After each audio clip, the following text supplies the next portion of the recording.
Eh bien bonjour à toutes et à tous, j'espère que vous allez tous et toutes bien. On se retrouve aujourd'hui pour parler d'un comics, d'une review comics, d'un comics que en réalité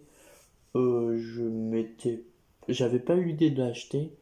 Ce comics, eh bien c'est tout simplement Batman Sombre Reflet. En fait je l'ai acheté en sachant que, alors peut-être au moment où la vidéo va sortir, bon, quoique je vais essayer de la sortir dans la journée même où je l'ai tournée, mais euh, que la vidéo sort, là il y avait la fameuse le truc là où Urban donnait un petit porte-clés en achetant chaque intégral de enfin certains intégrales bien entendu de comics.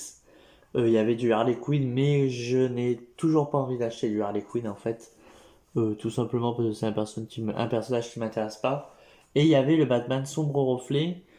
Et en fait, j'avais envie d'avoir le porte-clés Flash en fait, donc tout simplement, je l'ai acheté. En réalité, ça aurait pas été un comics que j'ai acheté et j'ai eu une bonne surprise en le lisant, réellement. Alors, toutefois, il y a des défauts. Alors, c'est réalisé par Snyder, enfin Scott Snyder, bien entendu, et dessiné par Jox et Frank Avila. Et toutefois, en fait, moi déjà, j'ai du mal avec ce qu'a fait Snyder sur les Batman. Alors déjà, son Batman New 52, j'ai eu beaucoup de mal, du moins la cour des hiboux en fait, où j'ai eu du mal, mais on va parler du Batman Sombre Reflet. Et donc, ce récit, en fait, ce qu'il faut savoir, c'est que ce récit se passe dans une continuité qui, bon, qui est plus d'actualité en soi. Ça se passe un petit peu avant le Flashpoint, et ça se passe bien après l'énigme du Red Hood. Et toutefois, on va avoir Dick Grayson qui est en Batman, donc ne vous attendez pas à avoir Bruce Wayne en Batman. Là, c'est Dick Grayson en Batman qui justement remplace Bruce Wayne à ce moment-là, qui est lui parti en voyage d'affaires, ils disent, enfin un truc comme ça.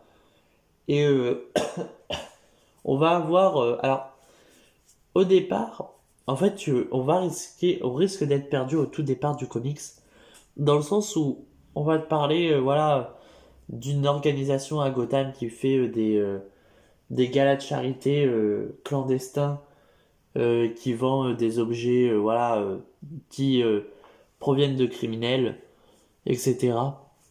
Et à ce moment-là, on va avoir eh ben, tout simplement Dick Grayson qui va enquêter dessus.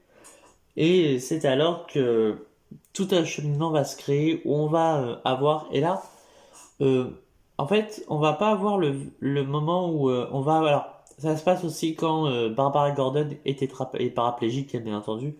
Sauf qu'on va pas avoir aussi le moment où s'est passé. C'est qu'on va avoir James Gordon Jr.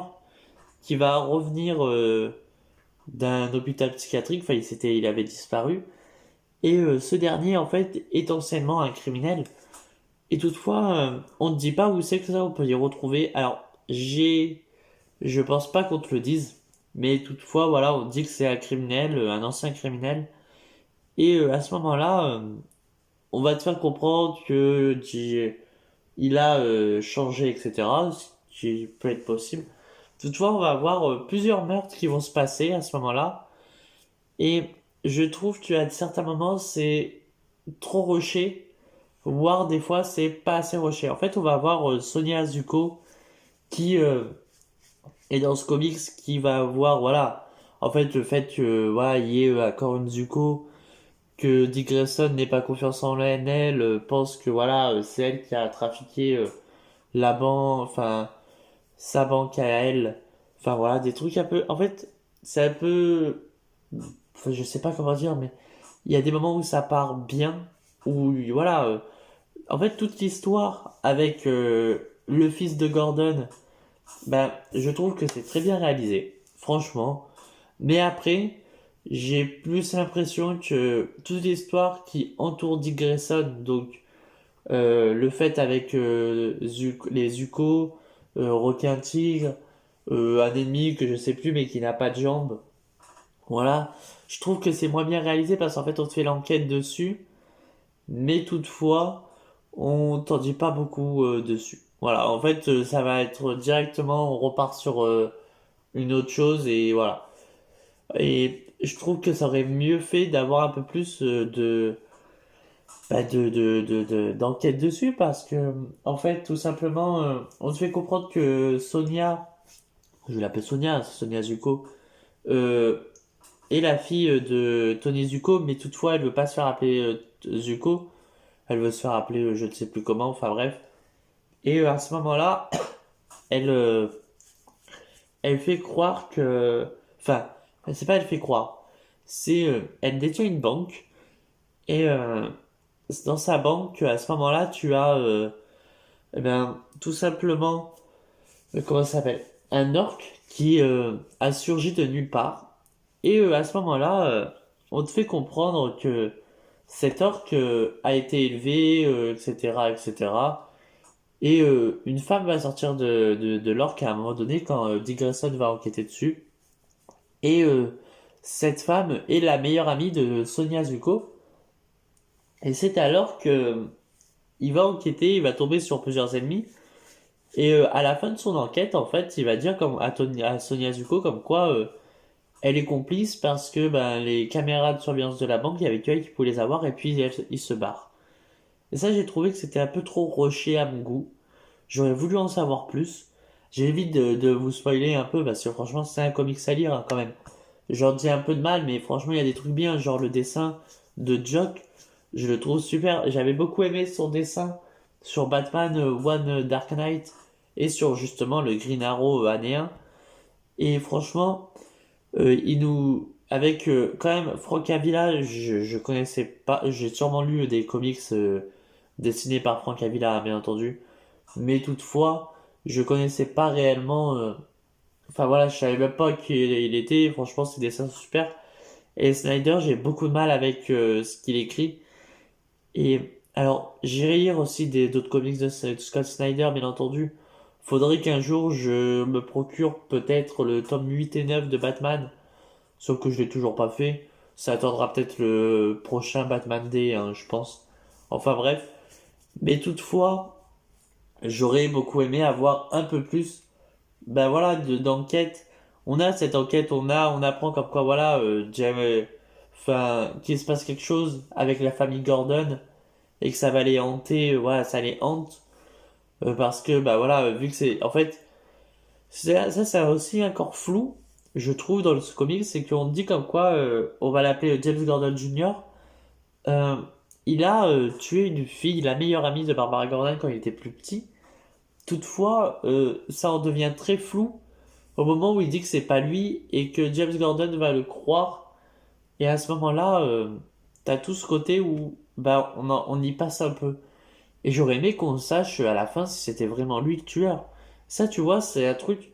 En fait, Scott Snyder, j'ai l'impression qu'il va t'emmener sur des pistes, enfin des pistes de lecture, mais il va jamais réellement les fermer. Il va toujours les laisser en suspens. Alors, certes, ça fait des fins ouvertes. Je suis d'accord sur ça, sur le fait que, eh ben, du coup, tu as cette fin ouverte parce qu'on te fait apprendre comme quoi il y a aussi un tueur en série qui est de retour, qui se fait appeler Peter Pan, qui a le syndrome de Peter Pan, je sais plus. Enfin bref, et qui justement ce dernier va du coup se mettre à enfin voilà retuer ou il tue plus, je sais plus. Bref, et il va du coup se faire arrêter par James Gordon et il va dire comme quoi lui avait vu son fils à James Gordon et à ce moment-là, pardon, j'aurais aimé que on nous montre justement le fait que et bah du coup James Gordon va quand même réenquêter, va réouvrir l'enquête pour savoir si c'est vraiment lui qui a tué bah, la Bess, donc la meilleure amie de Barbara. Toutefois, il y a un moment donné, en fait, James Gordon va le trouver en train, enfin va découvrir comme quoi il a ouvert une cage aux oiseaux et j'aurais aimé savoir c'est quoi l'idée. Parce qu'on te fait comprendre que cette cage aux oiseaux était importante, peut-être, je sais pas. Et j'aurais aimé qu'on nous apprenne un peu plus sur savoir pourquoi elle était si importante que ça. Enfin bref, voilà, j'aurais aimé avoir plus d'enquête sur le gosse de James Gordon parce qu'il m'a vraiment, vraiment, il m'a assez intrigué dessus. Après, c'est pas un récit, voilà, c'est un récit qu'il faut lire, je pense. Voilà, c'est vraiment un récit un peu dans la même vibe que One Dark Knight. C'est un récit qu'il faut lire. Et bon, après, même si One Dark Knight, pour moi, est au-dessus un peu de Batman Sombre Reflet. Mais c'est pas le sujet, là, c'est Sombre Reflet. Mais je trouve quand même que Sombre Reflet a des défauts. Toutefois, voilà, ça parle de Dick Grayson. Et franchement, Dick Grayson, c'est un de mes personnages favoris de la Bat Family. Et tout court, en fait, avec Wally West, Green Arrow et Nightwing. Alors, même si là, il est pas Nightwing, il est Batman. Mais voilà, on parle de Dick Grayson et c'est un de mes personnages favoris. Enfin bref, il n'y a pas grand chose à dire dessus. Voilà, il n'y a plus grand chose à dire dessus. Franchement, allez le lire. Même s'il y a quelques défauts, il y a des qualités. Franchement, ce côté enquête, il y est. Même si ça va pas jusqu'au bout. Mais il y a ce côté enquête. Batman, il va pas utiliser réellement toute sa technologie ou il va pas être sur-cheaté là. Et ça va être un Batman qui va avoir quand même de la compassion pour ses ennemis. Genre Bruce Wayne, enfin Batman qui lui est capable de tabasser un ennemi jusqu'à le faire parler. Là, non, il va pas le faire. Enfin, c'est un Batman qui va être plus agile, qui va être plus du côté enquête. Et ça, j'ai trouvé ça assez bien. Donc, franchement, c'est à lire si vous voulez un Batman qui est plus du côté vraiment enquête et non surcheaté comme on a maintenant. Mais voilà, faut vous dire que c'est Dick Grayson et que du coup, ça, c'est juste après les Batman de Grant Morrison, même si on t'en fait pas du tout référence, hein. On ne te fait pas du tout de référence, on te fait juste référence à Batman Incorporated. Mais ça, j'ai envie de dire, depuis Rebirth, on t'en fait presque référence. Donc en réalité, c'est pas une grosse référence importante. Enfin bref. Sur ce, si la vidéo vous a plu, je vais pas m'éterniser dessus. Sur ce, si la vidéo vous a plu, n'hésitez pas à liker, à vous abonner, à partager. Et moi, je vous dis à très bientôt pour de prochaines vidéos. Allez, ciao tout le monde!